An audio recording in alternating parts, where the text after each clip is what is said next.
ಎಲ್ಲ ರಾಯರ ಸದ್ಭಕ್ತರಿಗೂ ಸಹ ನನ್ನ ನಮಸ್ಕಾರ. ನಾನು ಹಿಂದಿನ ವಿಡಿಯೋನಲ್ಲಿ ಮೃತ್ತಿಕೆ ಬಗ್ಗೆ ಈಗ ಆಲ್ರೆಡಿ ಸ್ವಲ್ಪ ಇನ್ಫಾರ್ಮೇಷನ್ನ ಹಂಚ್ಕೊಂಡಿದ್ದೀನಿ. ಹಿಂದಿನ ವಿಡಿಯೋನಲ್ಲಿ ಸಂತಾನಾಪೇಕ್ಷೆ ಇರುವಂತಹ ದಂಪತಿಗಳು, ಅನಾರೋಗ್ಯದಿಂದ ಬಳಲ್ತಾ ಇರೋರು, ಗಂಡ ಹೆಂಡತಿ ಮಧ್ಯೆ ಮನೆಯಲ್ಲಿ ತುಂಬ ಜಗಳ ಅನ್ನೋವಂಥವ್ರು, ಮಕ್ಕಳು ಓದ್ತಿಲ್ಲ ಬರೀತಿಲ್ಲ, ಹೇಳಿದ ಮಾತು ಕೇಳ್ತಿಲ್ಲ ಅನ್ನೋವಂಥವ್ರು, ಮತ್ತು ಹೆಣ್ಣುಮಕ್ಕಳು ಯಾರೆಲ್ಲ ಮದುವೆ ಆಗಿಲ್ಲ ಅಂತ ಹೇಳಿ ಹಪಹಪಿಸ್ತಾ ಇದ್ದೀರಾ, ನೋವಲ್ಲಿದ್ದೀರಾ, ಅಂಥವರು ಯಾವ ರೀತಿ ಈ ಮೃತ್ತಿಕೆಯನ್ನು ಬಳಸ್ಕೊಂಡು ನಾವು ಮನೆಯಲ್ಲಿ ವ್ರತ ಅಥವಾ ಅನುಷ್ಠಾನವನ್ನು ಕೈಗೊಳ್ಬೋದು ಅನ್ನುವಂಥದ್ದನ್ನು ಇಲ್ಲಿ ಹೇಳ್ತೀನಿ. ಮೊದಲನೇದಾಗಿ ಸಂತಾನಾಪೇಕ್ಷೆ ಇರುವಂತಹ ದಂಪತಿಗಳು ಏನು ಮಾಡಬೇಕು ಅಂತಂದರೆ, ರಾಯರ 21 ದಿನದ ವ್ರತ ಹಿಡೀರಿ. ರಾಯರಿಗೆ ಸಂಬಂಧಪಟ್ಟಂತೆ ಹಲವಾರು ವ್ರತಗಳಿದೆ. ಅದರಲ್ಲಿ 21 ದಿನ ಮಾಡುವಂತಹ ಒಂದು ವ್ರತ ಇದೆ. ಅದರ ಇನ್ಫಾರ್ಮೇಷನ್ ಬೇಕು ಅಂದರೆ ನನ್ನ ಹಿಂದಿನ ವಿಡಿಯೋಸನ್ನು ಚೆಕ್ ಮಾಡ್ಕೊಳ್ಳಿ, ಕಂಪ್ಲೀಟ್ ಡೀಟೇಲ್ಸ್ ಸಿಗುತ್ತೆ.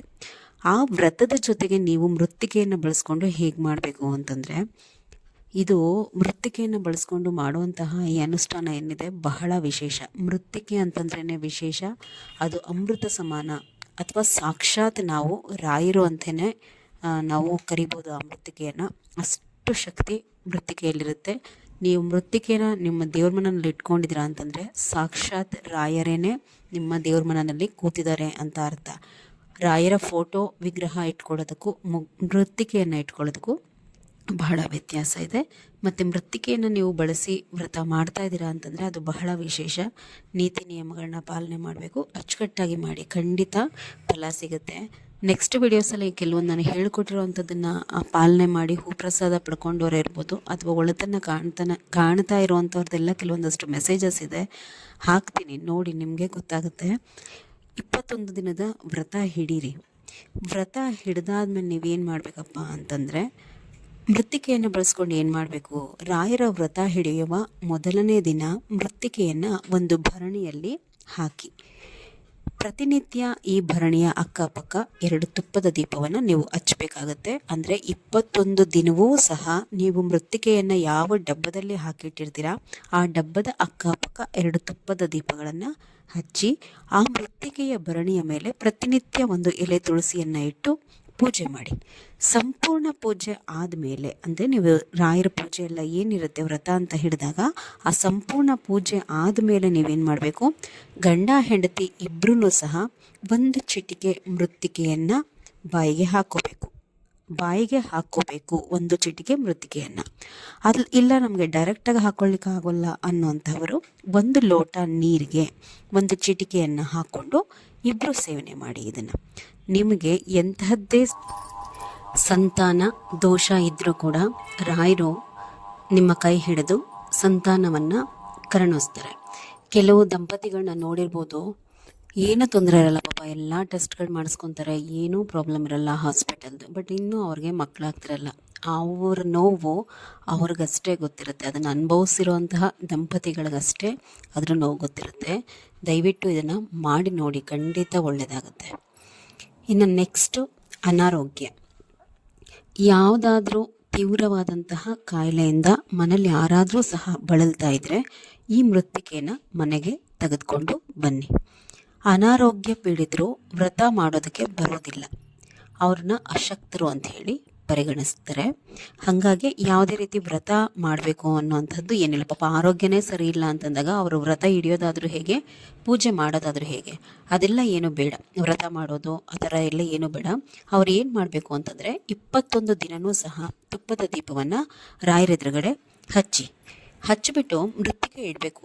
ಯಥಾ ಪ್ರಕಾರ ಮೃತ್ತಿಕೆಯನ್ನು ಒಂದು ಭರಣಿಲಿಟ್ಟು ರಾಯರ ಮುಂದೆನೂ ತುಪ್ಪದ ದೀಪ ಹಚ್ಚಿ, ಮೃತ್ತಿಕೆ ಪಕ್ಕನೂ ಅಕ್ಕಪಕ್ಕನೂ 2 ತುಪ್ಪದ ದೀಪ ಇಟ್ಟರೂ ತಪ್ಪಿಲ್ಲ. ಈ ರೀತಿ ಇಟ್ಬಿಟ್ಟು ಮೃತ್ತಿಕೆಯನ್ನು ಸಾಕ್ಷಾತ್ ರಾಯರು ಅಂತ ಹೇಳಿ ನೋಡಬೇಕಷ್ಟೇ. ಇಲ್ಲಿ ಹೀಗಾಗಿಯೇ ಮೃತ್ತಿಕೆ ಅಕ್ಕಪಕ್ಕ ತುಪ್ಪದ ದೀಪವನ್ನು ನಾವು ಹಚ್ಚುವಂಥದ್ದು. ಹಚ್ಚಿಬಿಟ್ಟು ನೀವೇನು ಮಾಡಬೇಕು, 1 ಚಿಟಿಕೆ ದಿನ ಸೇವನೆ ಮಾಡಬೇಕು ಅಷ್ಟೇನೆ. ಆರೋಗ್ಯ ಎಷ್ಟೋ ಸುಧಾರಣೆ ಆಗುತ್ತೆ. ಖಂಡಿತವಾಗ್ಲೂ ರಾಯರಿದ್ದಾರೆ, ಅನುಮಾನ ಪಡಬಾರ್ದಷ್ಟೇನೆ. ಇನ್ನು ನೆಕ್ಸ್ಟು ಗಂಡ ಹೆಂಡತಿ ಜಗಳ.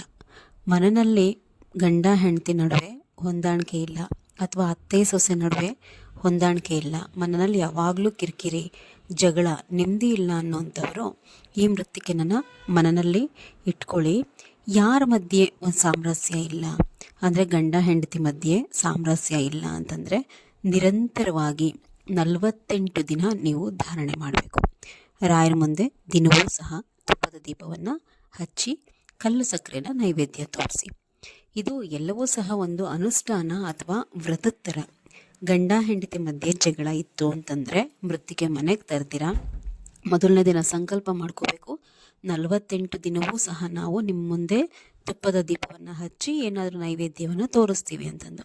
ಪ್ರತಿನಿತ್ಯ ಏನೂ ನೈವೇದ್ಯ ತೋರಿಸೋದಕ್ಕೆ ಆಗೋದಿಲ್ಲ, ಕಷ್ಟ ಅನ್ನೋಂಥವರು ಕೆಂಪು ಕಲ್ಲು ಸಕ್ಕರೆಯನ್ನು ತಂದಿಟ್ಕೊಳ್ಳಿ. ಅದರಲ್ಲಿ ಸ್ವಲ್ಪ ಸ್ವಲ್ಪ ಮುರಿದು ರಾಯರಿಗೆ ನೈವೇದ್ಯ ತೋರಿಸ್ಕೊಂಬನ್ನಿ. 48 ದಿನವೂ ಸಹ ಗಂಡ ಹೆಂಡತಿ ಇಬ್ಬರೂ ಕೂಡ ಹಣೆಗೆ ಈ ಮೃತ್ತಿಕೆಯನ್ನು ಹಚ್ಕೊಳ್ಳಿ.